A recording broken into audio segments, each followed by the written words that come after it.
how you can clear all of your liked videos on YouTube at once. Now, before we start, if you are new to this channel, just head down below and hit the subscribe button so you don't miss out on any of our future videos. Also, press the bell icon so you get notified every time we post a new video.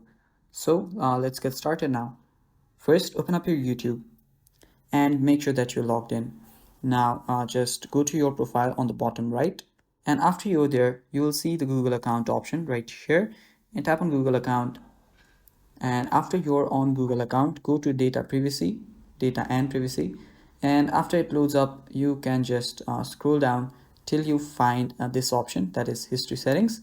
Now under there, go to web and app activity, and after you're there, just wait for it to load, and after it loads, you can just scroll down till you see the manage all web and app activity option right here.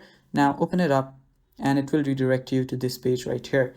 Now after you're here, go to the search bar that says search your activity and tap on the three dots right there.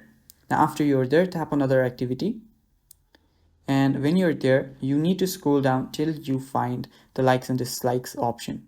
Now let us just scroll down till we find it, and it's right here, YouTube likes and dislikes. Now just tap on view likes and dislikes, and after you tap on it, it will just load this page up. You can see all of your liked videos. I don't really have many liked videos, but let's work with what we have got. And after that, just tap on this X button and it will just delete it entirely. And with that, you've cleared all your liked videos. And that is all for the video too, guys. Thanks for watching. Stay tuned for more, and bye bye, take care.